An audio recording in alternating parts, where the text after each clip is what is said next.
Good evening. Good evening. How you guys doing? Good to see you guys.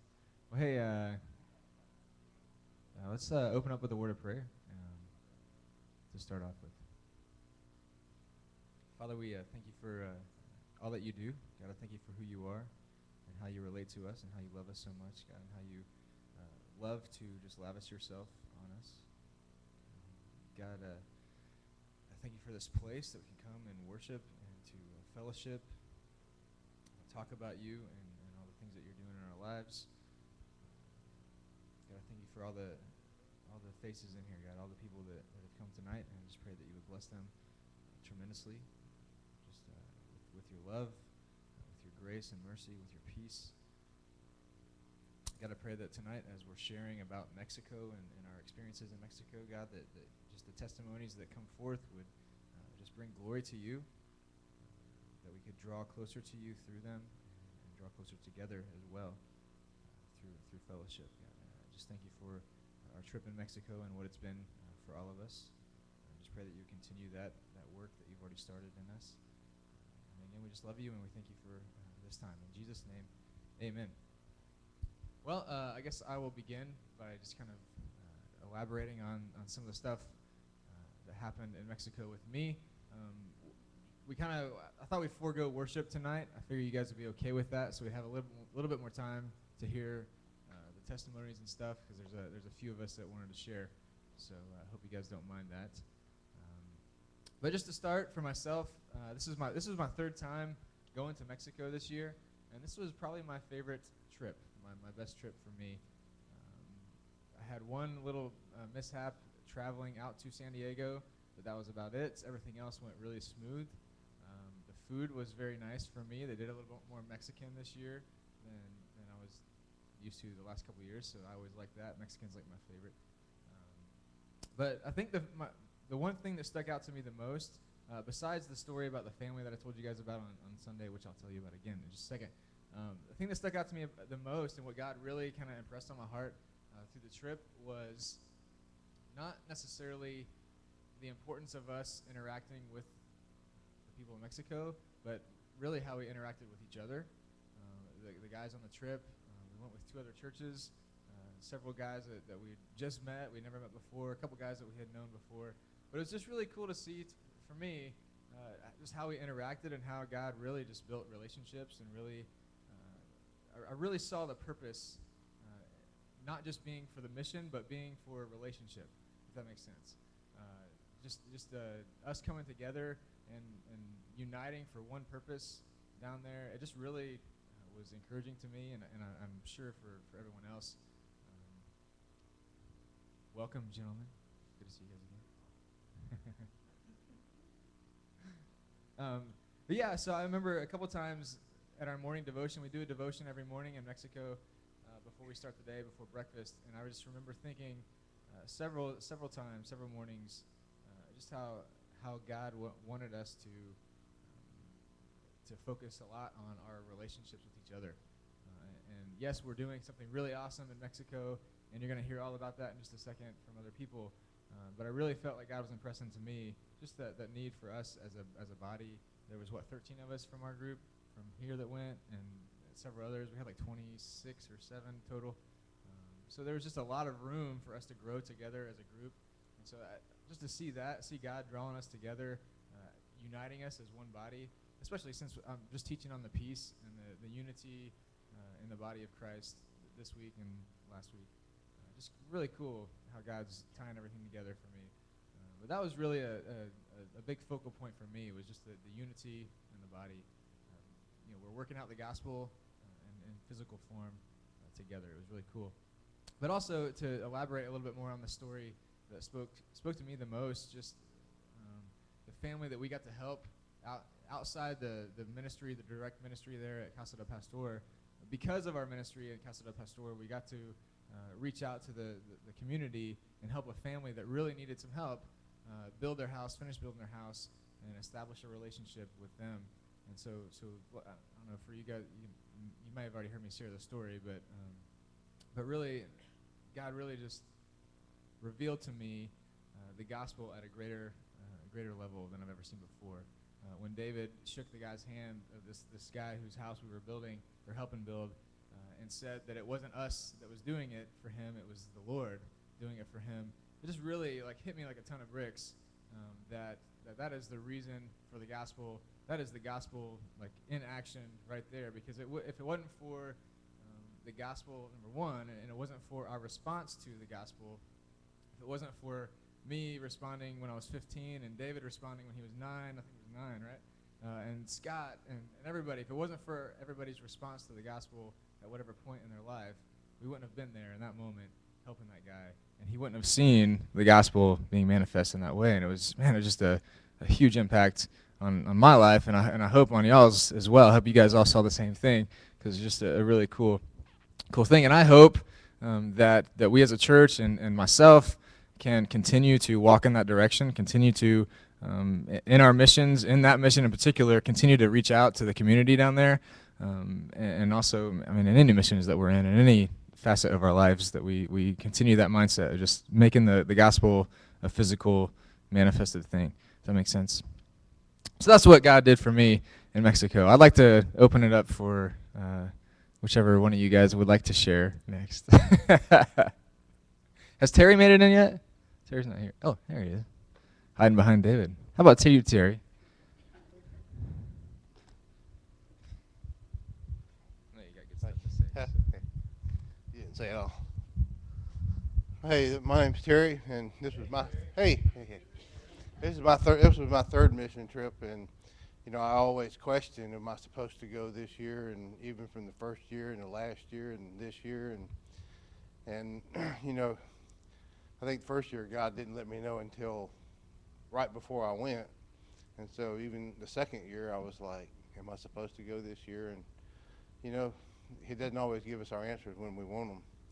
He always gives them to us on His time. And even this year I questioned whether or not I was supposed to go.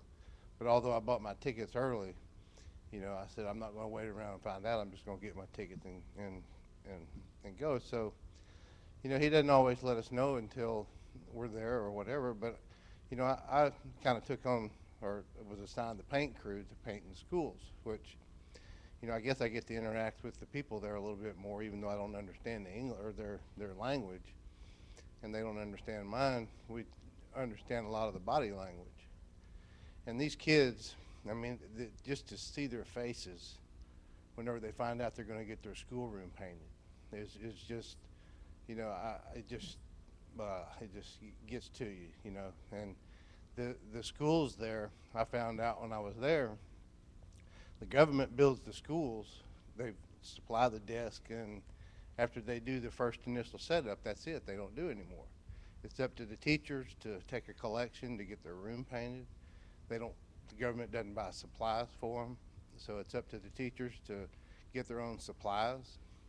And they had no idea that we were coming to paint. So the first room that we painted, this class had already been taking up a collection to get their schoolroom painted. Had no idea. We come in there, boom, and one day it's painted and we're out of there. And of course, we didn't know that either. And so it was just a real treat and a blessing just to see that, to see their faces and everything. And so then even to the last room that we painted, the teacher in there, all the kids, we go in there and they find out they're going to get their room painted. And I don't know what the teacher says, probably get your desk and let's get them up and move them out of here. And all these little kids are grabbing these desks. They can't pick them up. It's all they can do to drag them. And they're trying to get all these things out of there just as quick as they can. And this teacher there, she's like, I've hit the lottery.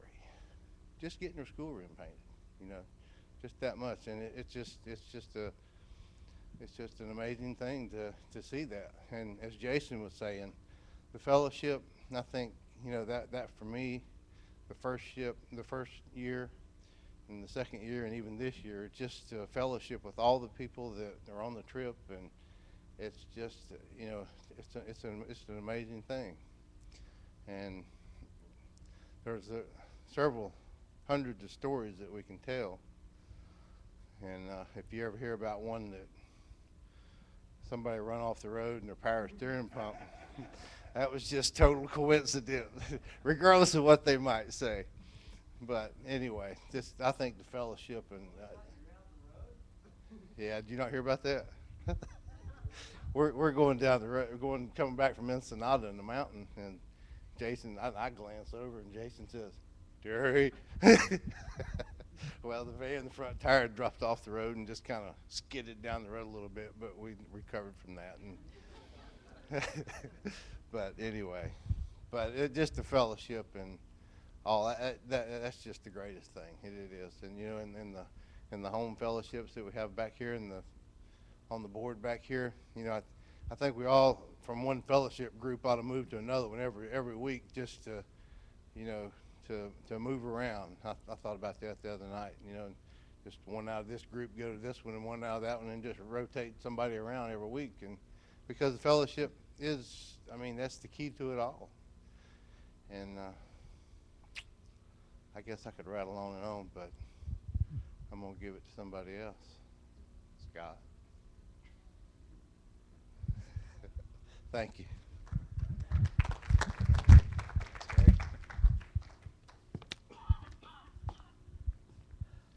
Well, this is my first trip to Mexico.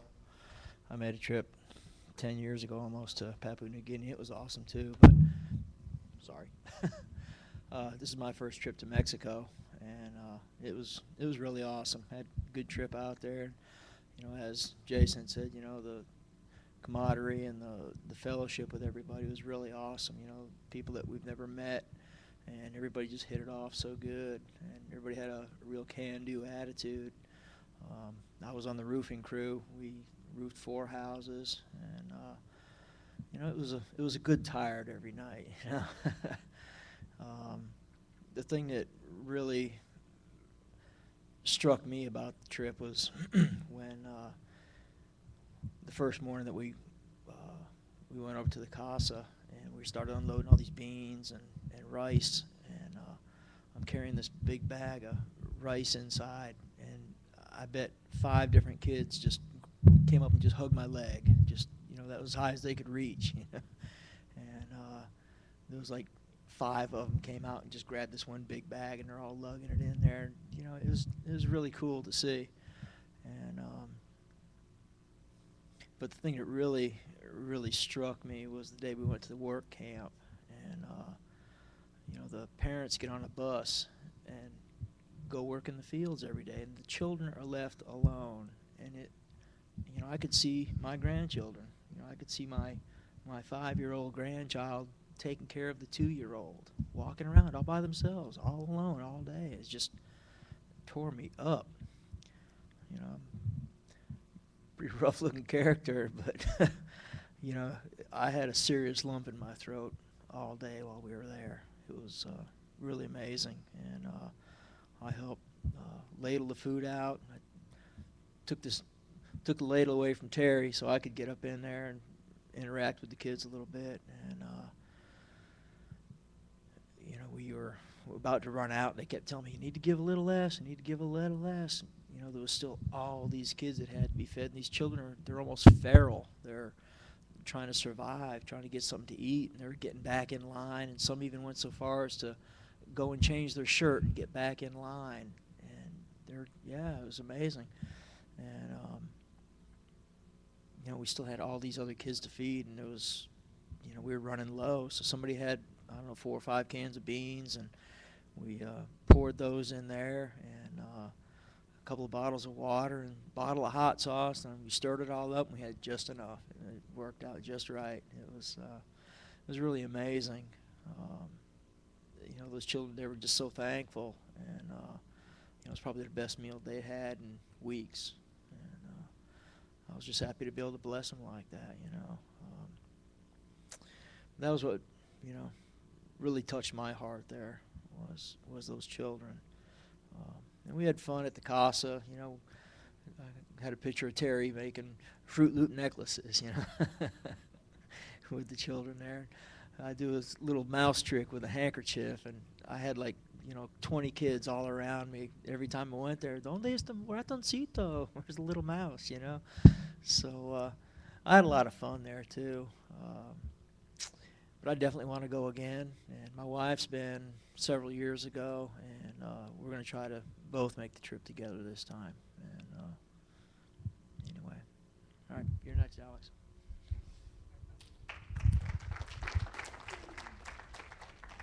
Thanks. All right.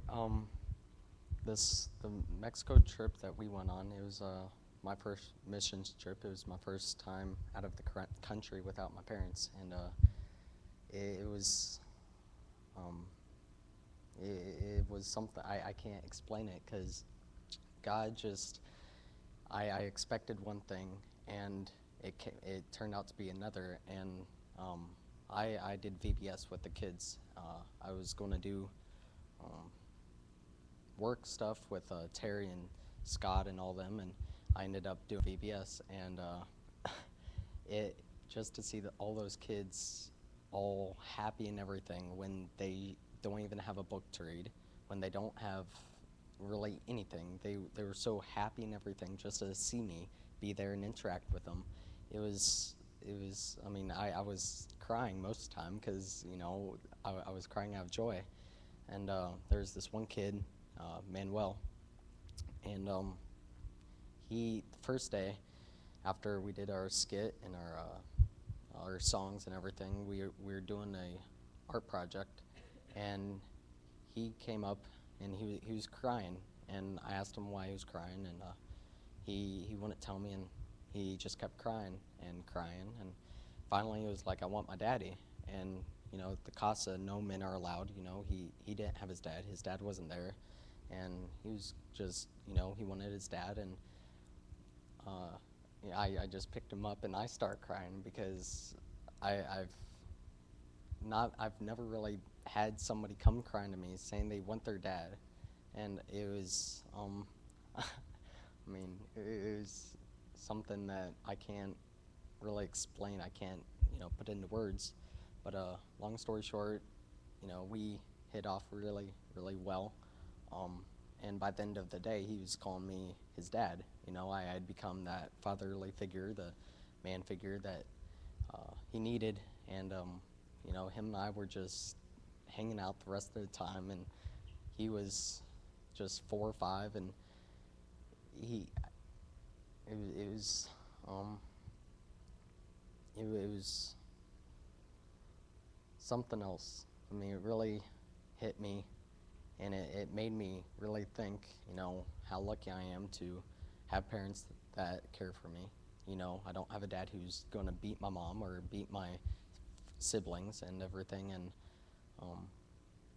and I also took another look at myself because during the same time, before the missions trip, I was having a few doubt issues with me and everything, and then when I went to the casa and all these kids and everything came up and were just being happy and everything and making me feel like I'm cool and everything, and then have this little kid Manuel to call me a dad, and it was something that I could never even hope to have had, and it was the whole trip. I mean, everything I couldn't have had better. I mean, the teammates, the people I had there from the other churches, I mean, I gained relationships there. Some of the kids at the casa gave me different things like a bracelet or a ring, and I've got friends on Facebook that I'm going to always have, forever. And God just and by the end of the week, it was Wednesday, and I knew I only had one more day with the kids, and I woke up, and when I realized that, I just started crying. I mean, one more day, and I didn't want to let go of them, and so I was getting mad, and I was getting depressed and everything, and God, during the Bible study that we were doing that morning, I was off in my own little Bible study, and I was reading in Philippians, and Philippians 4:13 really is the verse that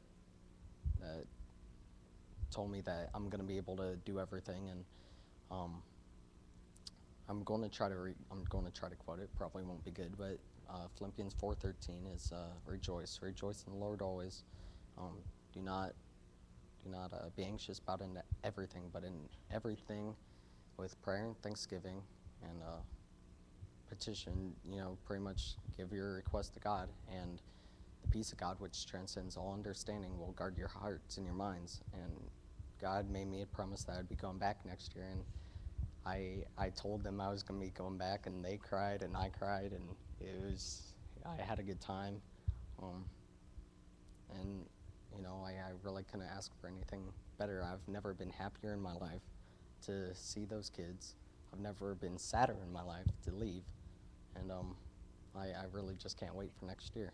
So, next. Anybody? Miriam? Sherry?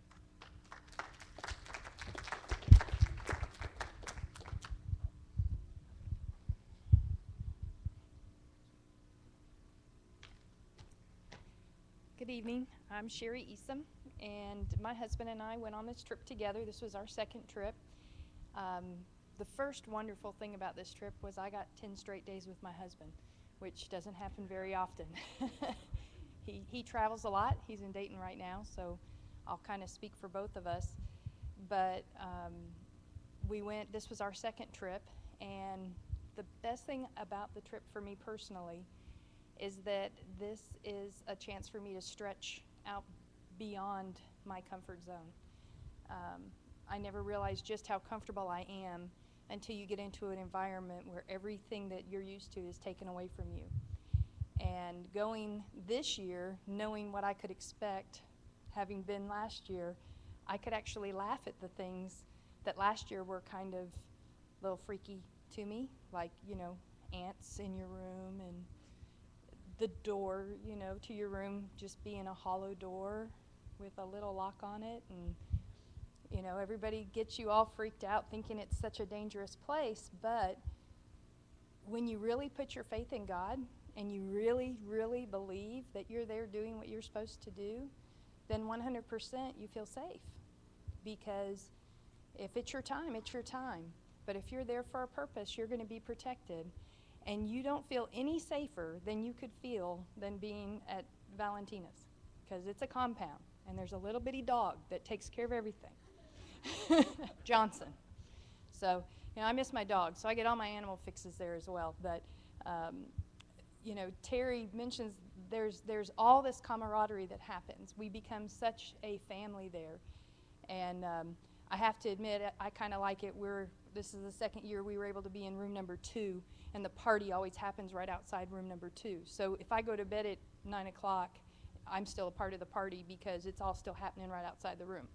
And it's a lot of fun. I can lay in bed and I can listen to the guys laughing, and there's a couple nights where, like, you're the only gal out there, so, you kind of say, yeah, I think I'll go on into the room, and you hear the guys out there just talking about the day and telling stories and carrying on, and it's such a wonderful thing because a lot of these men don't get to spend that kind of time. Or at least I know my husband doesn't.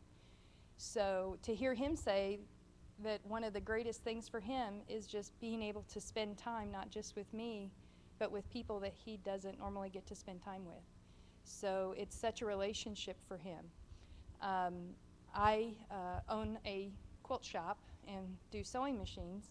So my first year, I went and was informed that they had 9 sewing machines and they wanted to set up a sewing room. And I thought, oh, well, isn't that convenient? We can do this. I didn't have any tools, but I did it, and we got it set up. And so I was very excited to know that it was up and running this year. And I went prepared to repair all the machines and go in and clean everything. So that was one of my jobs, was to go and tidy up the room, make sure everything was done. Olanda is the mother that works in that room. And she, while I was there that week, received her papers attending a correspondence university to get her certification as a seamstress. And she's really an incredible sewer, and she's learning software. So I absolutely have to learn Spanish in order to do this. And I thought, you know, you just kind of get sucked into this kind of stuff. You think you're just going that one time, and then before you know it, something happens, and dog, you have to go every year because you got to see what's happened since the last time you were there. Um, One of the most special things that happened was last year there was a lady named Cecilia. Did I say that right? Cecilia.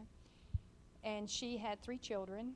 And last year she was very withdrawn and really didn't talk to anybody. She acknowledged you just a little bit, but just very within herself, very unsure. And this year, she hugged Mary and I as soon as we had come out of the van. She was there with her kids, and she was a different person. We did find out that she had been saved, accepted Christ as her Savior that year. But she had also, we didn't realize she didn't speak regular Spanish. So she was in as bad a shape as we were in, that she didn't know what they were saying, and we didn't know what she was saying. So, you know, when you're used to talking, and I'm a talker, it's hard for you to believe, but yeah, it's true. I'm a talker. So you go there and you realize you can't communicate, but you can show. You can emotionally. They all love to be hugged. Those women love to be hugged. It's not just the children. It's the women. And you may not be able to communicate, but a hug, letting them know that you are another female and that you love them regardless. It's not about if they've got nice clothes. I don't know when they had their last bath. None of that matters. You go down there with the assumption that you have become a part of their culture for those 9 days, and you take it for what it is. And I just find that I enjoy everything about it because of that. I don't have to worry about things. I can still, you know, do what I feel comfortable doing, but really, I let all that go for 9 days. And there's a lot of freedom in that. I told David and Marion that every year, my 2 years, I leave and I'm thinking, oh, I can't wait to get home. And it isn't until I get home that I really am impacted by what happened while we were there. Well, we didn't have quite as much luck this time getting home. So it took Rick and I 28 hours to get home. Delta had changed our flights, and it just so happened to take 3 hours to get across the border this year. Well, David, now he won't tell you he did this, but I know that he did. He moved all the vans over to let Rick and I get up to the front van since we had the first flight out. And we chose a lane. So David had to choose a different lane, and I know he did it just to prove a point, because they got through faster than we did. And he said, I know Sherry is just blowing up in that van. And I thought, well, I surprised him because we already knew we probably weren't going to make our flight, so I was okay. But anyways, we did miss our flight, and our next flight was for 12 hours. So we got to hang out in San Diego with everybody for a little while, and then we went to the airport and got to be lucky enough to go into that crown room and sit for 7 hours and eat peanuts and stuff. So we did that, and then we finally got on our flight. And by then, I'm a little cranky, so it's not real pretty. And Rick, bless his heart, had used Jason's phone to change our seats. And if you're live streaming on this, I'm telling on you anyways. So he's using Jason's phone to check our seats. And because he flies so much, he thought he knew which plane we were on. So he changed our seats to aisle seats. And they weren't. They were center seats on the longest leg of the trip, which is a red eye. So we were both a little miserable, and we were stuck in with all these people. And this guy sitting next to me, he said, so what were you doing here? Now, I have to tell you, on the last day, you're not looking real pretty. We've been up since 3 o'clock. There's no makeup on. Your clothes you've now been in for about 24 hours. It's just not pretty. And so, you know, yeah, well, I was here on a mission trip. I need to be smiling. I'm here on a mission trip, and you tell him everything, and he goes, it must be really depressing down there. And I said, well, no, actually, it's not at all. You see, they don't know what they don't have. We, as Americans, have so much accessible to us and we know what our neighbors have, and somebody has more than we have, and so we want what they have, and we are so miserable because we can't have what somebody else has, that we know what we don't have. Down there, they don't know what they don't have. All they care about is that they have food and shelter, their God, and family. And in reality, it's a real hit for me that that's all any of us need. And we all have that. And that was my turning point for the trip, because I realized they are happy with so little, and we can be so miserable with so much. And I truly love that it challenges me to remember what I don't need to have.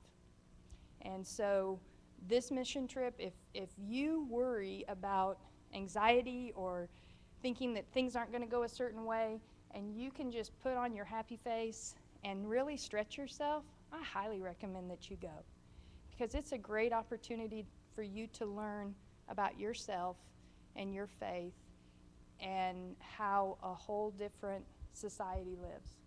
And there's a lot that's sad to us, but when you watch them, there is nothing but happiness and joy. And 2 other ladies accepted Christ that week while we were there, and there's just no way to express when you know the despair that those women have been in their lives, to know that they are having an opportunity that they would have never had.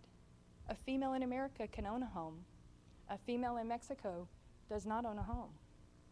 But they got a whole city full of women that own homes. And it makes me very proud to be a part of this. So I thank our church, and I thank David and Marion especially. I don't work with David, but I hang out with Marion. So he wouldn't want me to work with him anyways. But Marion teaches me so much with what we're doing with the women and with the children. It's a good challenge for myself. So the only other story I'm going to tell you about was the funny one.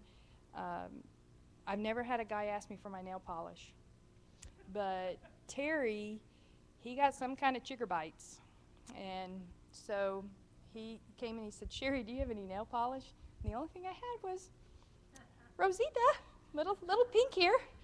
So next thing we know, Terry's all plastered up with pink nail polish all over his belly and his arm, and I'm like, all I'm telling you is, don't you be telling Tina that I put any nail polish on you, because I didn't have anything to do with that.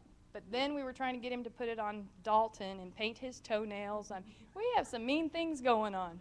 So Terry, he said it was just for chigger bites, but we all questioned it. So, he might have this fingernail polish thing going on. I don't know. But we had a great time. He was a lot happier after he got it. He really was. I have to tell you, it was a little amazing when he took his shirt and he went, "Look, they're so much better." Like, we can't do that. I mean, a guy can do that. Us girls, we just couldn't do that. But again, I just thank you, and for all of you that support CPD. Our money here in America goes so far down there. So what we have here is such a wonderful thing, and I hope that you all will continue to support it, because it's a great ministry. That's it.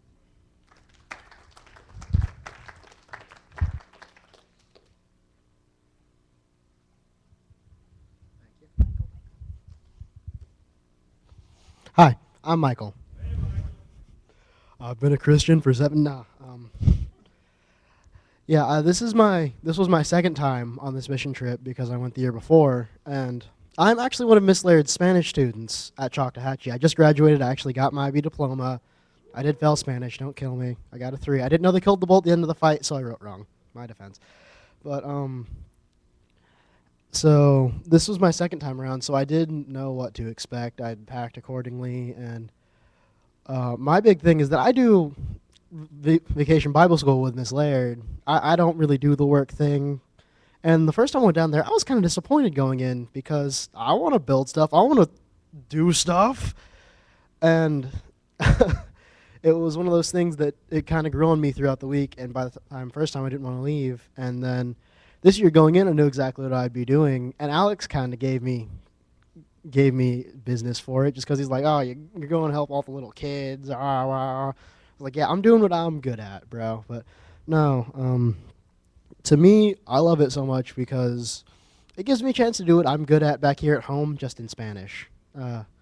My brother is 7 years old, and I babysit him a lot and all of his friends. So to me, this really isn't much different, except I have to speak more Spanish. And so it's fun. And then on top of this, we do little skits for these children. And that's always fun because if we mess something up, they'll tell us immediately right there. And on top of this, we do like songs and dances like we do for the kids here, but slower and just in Spanish. And so Ms. Laird decided to have me lead them. And when she told me that, I was like, okay, whatever. I assumed you meant to just get up there and do it. No, I had to explain everything on top of this. And that was difficult just because I didn't know half the words I needed was a big problem. So I told children if they wanted to be bees instead of sheep. And I asked them, and I told them something, but I wasn't watermelon. Um, so, and one of the biggest things God put on my heart over the course of this trip is that God really is universal and he can reach you in any way. Because when we went to church that Sunday, and was it Thursday? Yeah, Thursday. They do their own worship sessions like here, but in Spanish. And I could understand most of it, and I was like, oh, this is so great. And it was one of those things that God just did constantly press on me, is that God can reach you anywhere, anytime, any language, no matter what your situation is.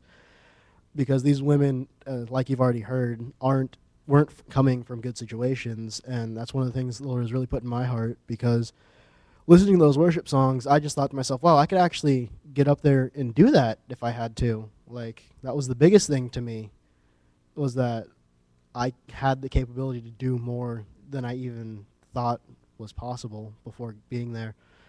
And yeah, that's all I really. Oh, also, while we're on the subject of funny stories, I decided to start the dumbest sport I could think of with a bunch of the younger guys that were there, because there were guys from other young churches. And yeah, it's essentially it's butt punching, because what you gotta do is just gotta try to sneak up on someone and punch them, and and it's, I don't know, it's just something I thought was fun, because it's just a fun way to kind of mess with people, have fun with your friends, all this jazz. On top of this, we learned all sorts of fun ways to mess with people without them knowing. Like, it was just fun to fellowship with those guys in that way, because surprise punches. And then I was on Rick and Cherry's flight, so I was also late to it. And I was hoping Rick was here so I could thank him again, because without Rick, I'm not entirely sure how I get back. Because he sat there on the phone and he figured out my flight situation on top of his and Cherry's, and I left that next day. But yeah, that's all I got.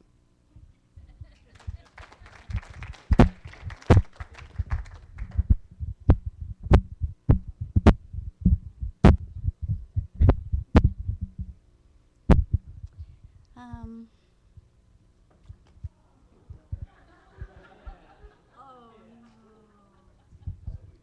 Somebody got punched.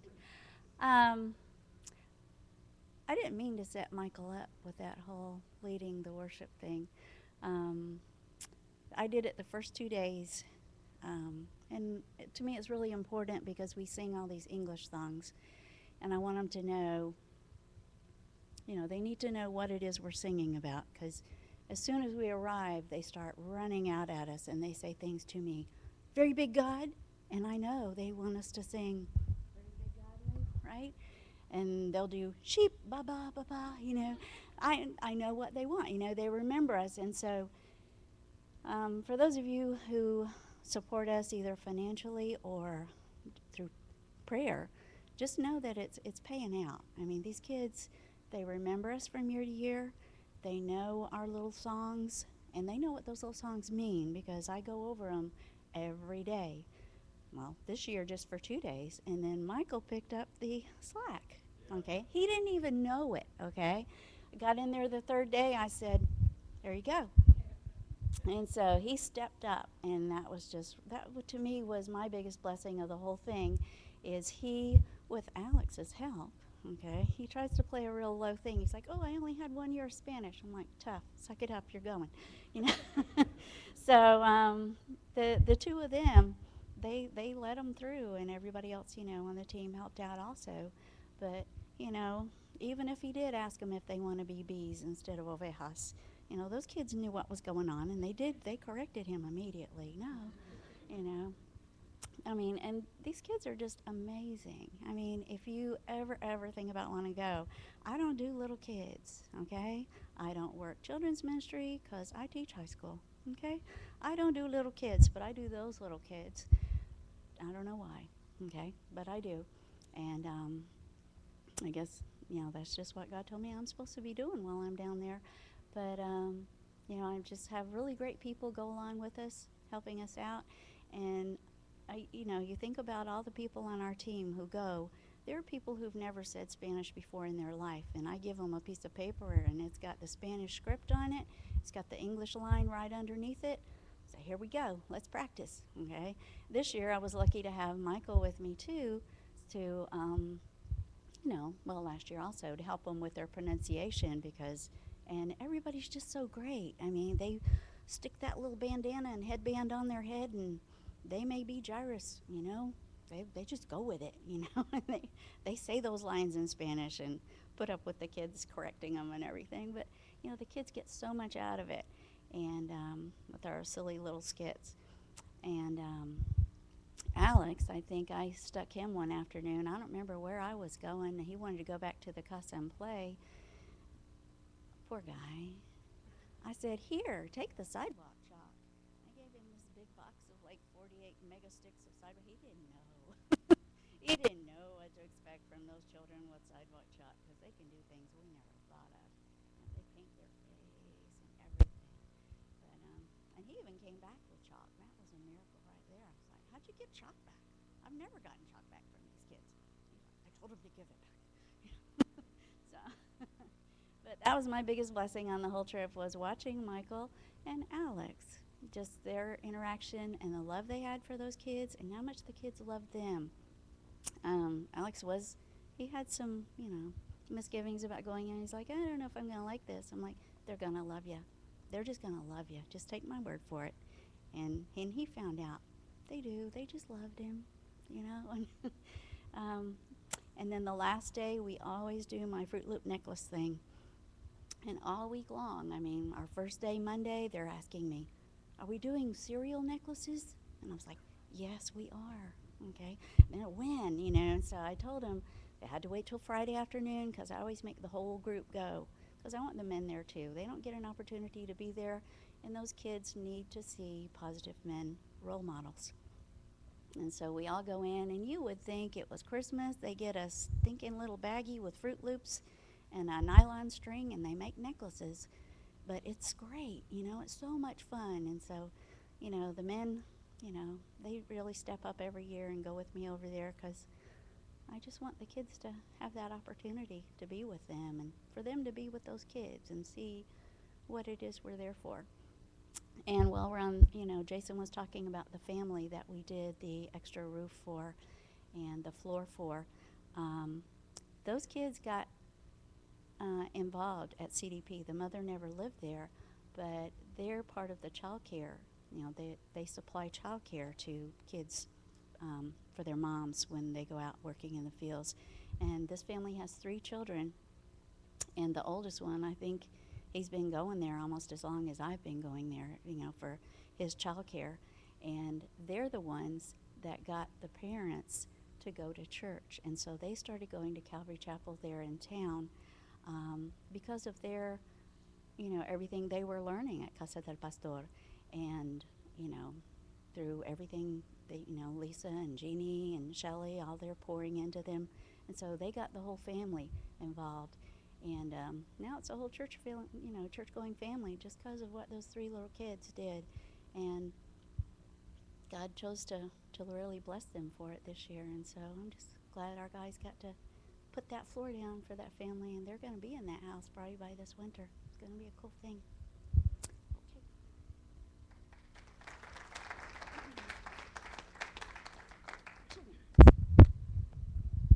Hello, church.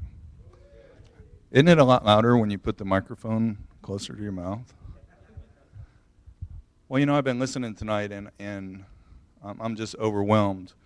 I've actually been to Casa del Pastor 28 times, and every time is unique and special. But this week, as I was praying about what we're going to talk about tonight and what I was going to share, all the stories that came before me tonight reinforce what I'm going to tell you. Do you have memories before you were 8 or 9 years old of positive things that happened to you from people who weren't in your family? I grew up fairly poor. I didn't know I was poor then, but I'm pretty certain now how poor we were. Electricity was an option in my house. And I just have these memories of these positive things that happened to me that were from people who had nothing to do with me. When I look at the kids at Casa del Pastor and the way that you guys interact with them, even if you only go 1 year, you're making a memory.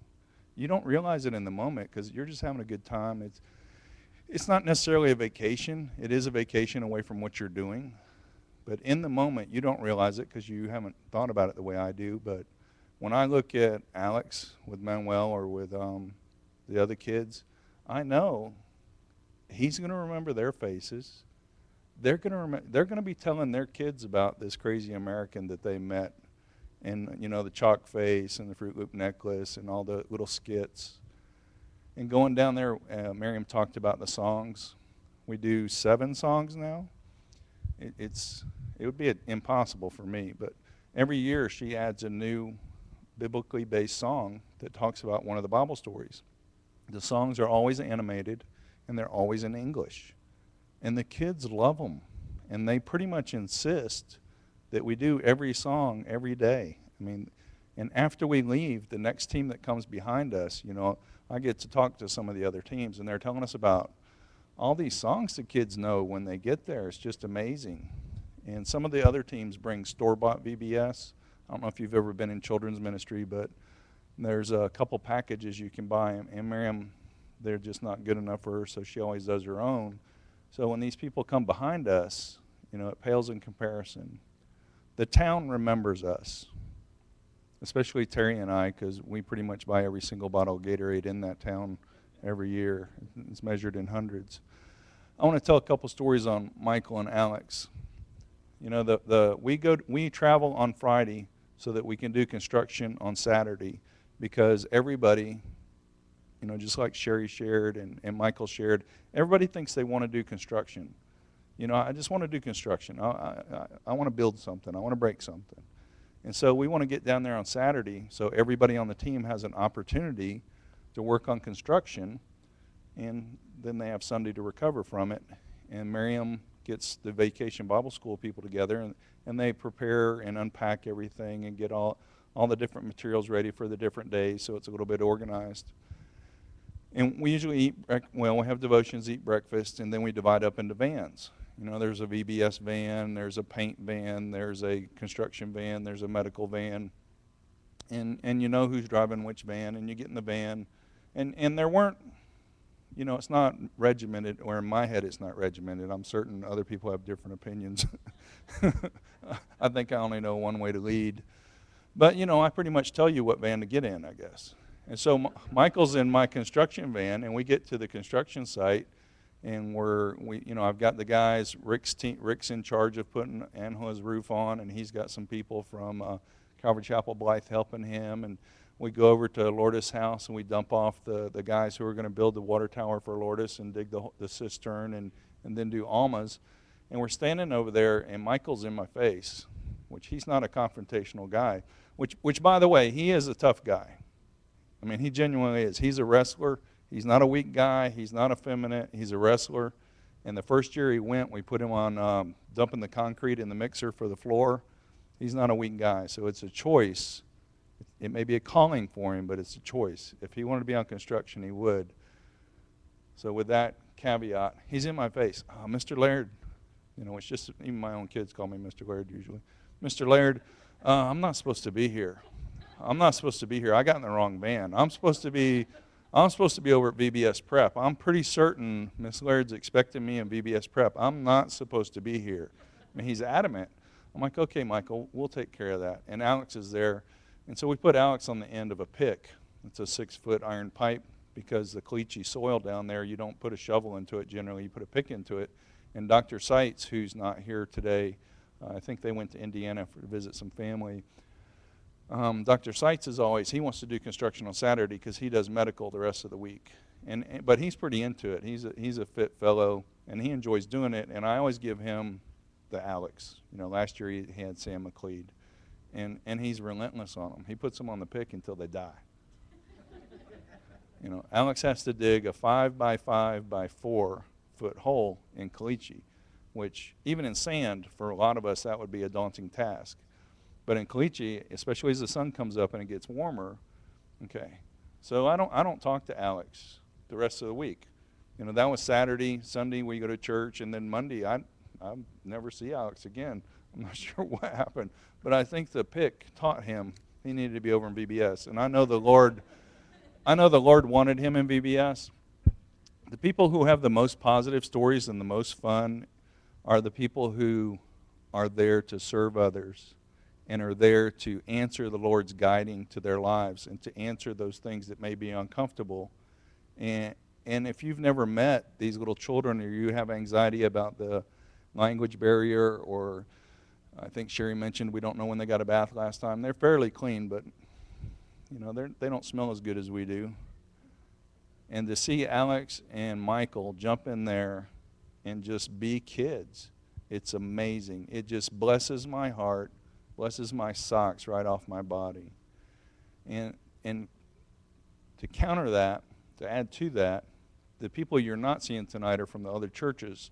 The men at the other churches really went out of their way to force us to get back to the casa so that they could interact with the kids and do soccer and other things like that. I hear people all the time tell me, I don't know what I'd do if I went down there. I have a bad back. I'm old. I'm weak. I'm like, yeah, and I don't really like you, but But the reality of it is, if the Lord calls you to go down there and you don't go, you're missing a blessing. If He calls you to go, trust in the Lord to have something for you to do. I don't go down there lightly. I don't get up in the morning and have a regimen and list of what we're going to do. The Lord puts the team together, and then He tells me what the projects are going to be, and He provides the funds, and He provides the tools, and He provides the opportunity. And to back that story up, you've heard Jason tell the story twice about the Rodrigo family. When I got there on Saturday, because the way this works is I get VBS going, then I get whatever the next projects are, and we dump 2 or 3 people and tools off at each site.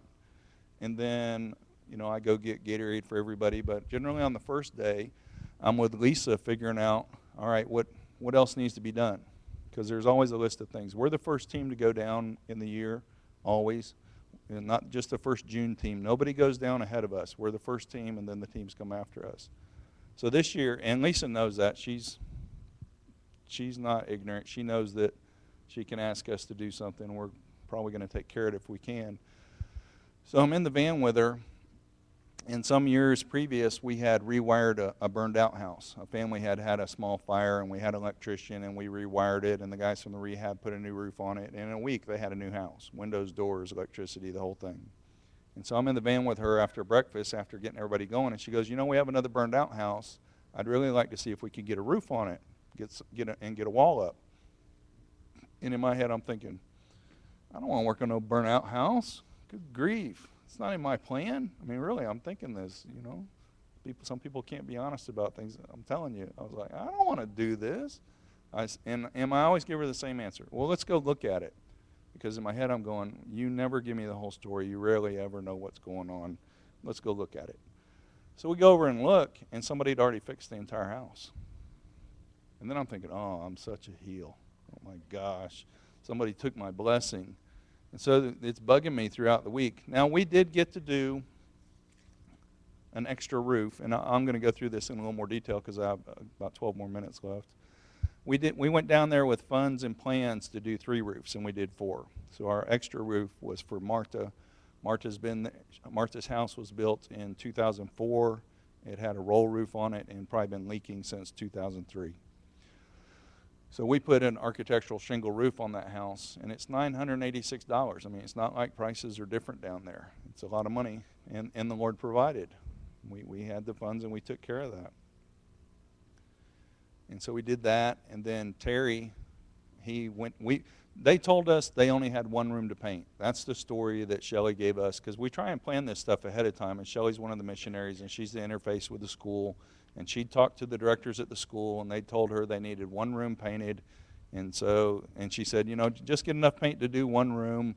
And so Terry and I are in Home Depot in Ensenada, and I said, we ought to get paint to do 3 rooms, because we're going to do 3 rooms. I mean, it's just, we're men. We'll paint rooms we already painted if we got to, but there's still lots of need down there. And he was getting rooms done in one day that we were allocating a day and a half to 2 days, so he had some spare time, and he's building a relationship with the people there at the school, and he really feels led, I can tell, to continue this work. And we still had a few dollars left, so I said, well, and normally the way this would work is I would drive to Ensenada, spend a half a day, go to Ensenada. I would be the guy driving off the road, and you'd be hearing about that. And I would be the one not getting to participate in the work. But Terry's been there a little bit, and I trust Terry, and he's been to Home Depot, and it's a pretty straight path. I said, and he's on the insurance. I said, Terry, why don't you and Jason go to Ensenada and give them a time to be together and bond and whatnot and get some more paint? And I said, and he said, well, can we get something to bless the school with? And I said, sure. Stop at Office Depot and get them a couple cases of bond paper. Miriam's a teacher, and I know it doesn't sound like a blessing, but I'm telling you, I've talked to a lot of teachers, and a case of bond paper is a huge blessing. So get 2 cases of bond paper. So he went and bought 8 ceiling fans and 2 cases of bond paper and enough paint to do another room. So that was fantastic coming back. But, I really appreciate you guys tolerating and letting us reminisce about our stories. And I'm anxious for you to participate through prayer, financial support, and if the Lord calls you to go down there and do that. There's nothing like standing in the middle of that elementary schoolyard with all these, and I'm not a little kid person either, all these little kids just beaming like it's Christmas. But then you look at the teacher, and it really is Christmas for her. And then you look at the school director, and you know that the relationship that we've been working on since the day we got there, it's paying fruit. Now remember, we're not going down there to put crowns in our, we're going down there because I feel called by the Lord to do this. I feel the Lord called us to go to the school. And I really feel a lot of the kids in that school are in Casa del Pastor, and they're part of our family. And if it was my kids in Ocean City, and Ocean City needed to be painted, I would go and paint Ocean City. And so I just felt a real strong calling. We got to figure out how to be responsible parents, and that's what that's all about. So let's go through the list a little bit. So VBS. I'll come back to that. The sewing room. What a blessing that something we did was actually there the year we came back. I mean, because my expectation is always it won't be there. I never expect even a hammer that I've left there to be there when I go back. And where we're at right now, Felix, the handyman, built a spare room on his house and locks all our junk in that room for the entire year. He kept the spare hat that I buried on a work site one year and gave it back to me the next year. I mean, he's very responsible. Kiki is the pastor at Casa del Pastor, and it's difficult to talk about, but Kiki's wife is having issues with some people in the church, and they're generally not happy. And it's some of those things you don't like to talk about in public where there's a little bit of friction in the church. Well, there was friction in that church, and Kiki hadn't been in town for a long, long time, and his roof was number 1 on our list. If we were going to do one roof, it was going to be his because he was in the oldest house. And I know a lot more. One of the really horrible things about being in church leadership is most of what you know about the congregation is not good, because that's what you're focused, that's where you're drug into. And the same goes down there. There's a lot of good stuff, but they're not any different than us. There's hiccups along the way. And so I don't get caught up in any of that because I don't live there. And so I explained, well, we're doing Kiki's roof. You know, we built the house. The roof needs to be done. It was on my list. It's in my prayers. It's been confirmed. We got the shingles, nails, ladder. We're doing his roof. And so we do his roof. And then when Terry got back from Ensenada, before he left, I said, why don't we get some paint and paint the trim on this roof, because it's all junked up too. So we painted the trim. It looks like a brand new house. And so when Kiki came back, this is after we left, Kiki and Betty came back, Betty was crying because her house had been restored. Nobody knew how much it was tearing her up, that her roof was leaking and tearing up all the, because she likes things just so. She dresses to the nines, everything's just so, and her wall, you know, her sheetrock's tore up, her ceiling's falling down because this roof has been leaking forever, and nobody took the time to fix their roof. It's like everybody's going for the big shiny project. Oh, let's build another room on the church. Let's do the trim on the church. Let's put a big fancy steel roof on the church. You know, let's go dig this hole for this person that hadn't moved in yet. And nobody's come back around and gone, let's maintain these houses we built. Let's maintain this relationship. Let's restore this stuff. And it gives me chills. It's the most amazing thing. Because Kiki doesn't speak a word of English at all. And just to go do that. And in case we are live streaming and they're seeing it, my secret hidden agenda was to bless Kiki with a rock driveway. It's all dirt down there and it turns to mud in March. And the rock, I'd already priced it out. The rock was $1,000. The Rodrigo home was $1,000. He didn't get no driveway, not yet, because building their house was a lot more important than a driveway. We did a water tower for Lourdes and a cistern for Lourdes. You've heard those stories. I won't go over those. For Alma, water tower and cistern, four rooms. How many bags of beans? How many? 1,500 pounds of beans of rice. It was 15 50-pound bags of rice for 750 pounds. 15 50-pound bags of rice for 750 pounds. Now, how long will that feed the casa? How long will one bag go? 1 week. It's wow, but we gave them 15 weeks. I mean, they're going day to day. The cupboards were bare, and they're bare most of the time.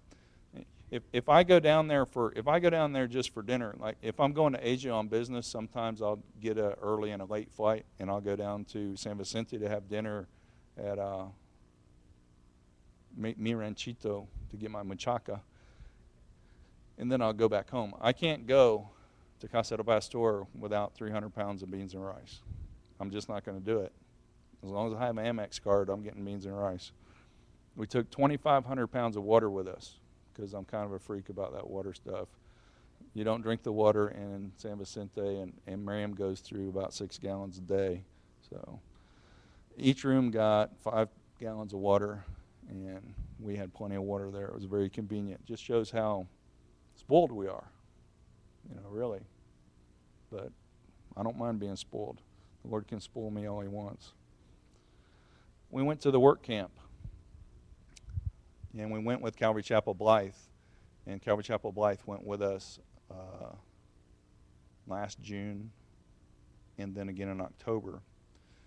And when they came back in October, I had gone to Calvary Chapel Blythe to visit them after the June trip, again related to business. I was going to Phoenix. I was going somewhere, but I was able to stop in Phoenix, drive 2 hours to Blythe, have dinner with their pastor, and be able to go to church with them the next day and share at church. And that was a lot of fun. And I've only got a few minutes, but this is fun. They have a much smaller church. The pastor's wife sits right there and smiles and nods. I mean, it's just the most encouraging thing you ever had. Okay, and I'm talking about Casa del Pastor, and you've seen me. I get 3 minutes, I go 20. Okay, she's smiling and nodding. Her husband's over here about to have a coronary, because he has an hour message to give. But while I'm telling the story, and you've heard it about the little girl's bowl breaking, one of the kids that went on the first trip with Blythe and was there this year got his youth group together, and they got the 25-cent bowls from Walmart and sent them down there, and we gave everybody a bowl last June. Well, coming through the line this year, those 25-cent bowls were showing back up. And it just convicted me, because in my master plan, new bowls were in the plan, but I thought Blythe was doing it, so I didn't give it any notice. You know, you can get 100 bowls for 20 bucks, 25 bucks. And I got pillows for me. I always have soft pillows, and I see these kids coming through, and we're giving out styrofoam bowls again. I'm like, oh my gosh, we didn't do the bowls. And then those bowls show up from last June, and I'm like, oh, all right, 600 pounds of beans and rice, 100 bowls every time till the end of time. It's going to happen. But it's so convicting that the little bit of nothing that they have, we could learn so much about what true joy and happiness is if we got rid of the clutter in our lives and the distractions. When I look at the energy it takes me to maintain the stuff that I have, just to keep the stupid VCR and DVR and all that junk working correctly makes me crazy, you know. And as a side note, some of you have been down there, you see the satellite antennas increasing. Because we were doing roofs this year, we had to take satellite antennas off. And so I asked the first family, I'm like, you know, we're going to take your satellite antenna off. Oh, that's all right. That doesn't work anyway. And you find out they get like the same deal to here. You get 3 months for next to nothing, and then they never renew it. They just have an antenna on the roof. It's hilarious, because I've been really evil thoughts going through my head about what's going on in there. No, that doesn't work. And then I'm closing. I get discouraged. We have a very faithful church, and I'm very happy that you guys came out tonight, because I know you're the strong guys. But you don't appreciate what we have here until you look at something else. Our church is a mission-minded church, and I never knew what that meant. James told me that all the time, and you know, he actually taught me that. We're a mission-minded church. We're not focused on a building fund. We're not focused on much of anything, really. And somehow missions happens, and somehow this Casa del Pastor thing happens. And I'm an extremely cynical person. I'm an engineer. Have you heard that joke? Is the glass half full, glass half empty? Which one do you say? It's the wrong size glass. If you say it's the wrong size glass, you're an engineer. It's not half full, half empty. It's the wrong size glass. I'm an engineer. I'm used to solving problems. And I'm very hard on myself. My yes means yes. If I tell you I'm going to do something, I will do it. I don't look for excuses. I won't take weakness or illness as an excuse. If I tell you I'm going to do something, I'll be there. And it kills me. It kills my spirit when I look around down there, because we go down in June, and there used to be 10 churches that followed us. We'd put down the foundation, they'd do the walls, they'd do the roof, they do decoration, they take care of the church, and then the family moves in. It's a great big party. We show up next year, snap photographs of all the new stuff, and hug and kisses of all the decorations. And now we got 3 houses down there that aren't finished. We have this church alone has 3 complete houses, foundations, walls, roof. We did all of them, just us. And it's not because there hasn't been a plan. It's because the churches that follow us, for one reason or another, and I'm not going to say that God didn't tell them not to go, but they didn't go. They said they'd be there, and then they didn't. And I'm getting kind of hard on them, because I have a lot of Delta points. I can go just about anywhere I want, anytime I want, for nothing. And I've told these guys, I'm like, I'll come talk to your congregation. I'll come talk to your elder board. I'll come talk to whoever needs to be talked to. But don't you guys never tell a mom you're going to be here to finish her house and not show up. And I went all off on these people. And then that woman up and died of cancer. So the Lord, you know, he's constantly working on me too, trying to make me softer, gentler, be the warm fuzzy that lights the room up, you know. Alrighty. Yeah, well, I'm calmer now than I've been. But this year, Calvary Chapel Brentwood had a lady on the team who just has caught fire for Casa del Pastor. She's put together a 27-slide presentation with pictures of the plan and the budget and why they need to go, and she's got a meeting set up with her pastor and their elder board and their financial board, and this is going to happen.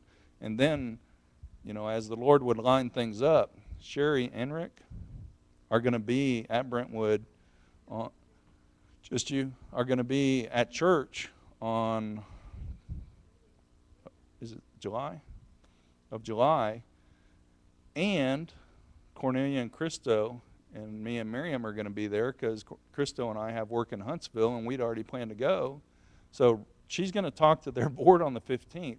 And the next week, there's going to be a bunch of us standing there going, so, what are you doing? And we'll be wearing our shirts, and those guys all got shirts. I've gone a little bit long, so let me close this out. Is that all right? Lord, thank you for this day. Thank you for this congregation. Thank you for each individual here. Lord, I ask that you remove any scale or stubble that might be on anyone's eyes or hearts on this ministry or on Casa del Pastor, and that they see the truth and joy and love and grace that is being built up here, Lord. Lord, I ask that for those team members who did go on this year's trip and previous trips, that you lay it on their hearts, lay it on their minds to recall and remember that when they pray that they just want to change one life in this world, that the work that they do, the sweat that they leave, the joy that they've brought to the children of Casa del Pastor is multiplied thousands of times over by the people and children and that those children interact with.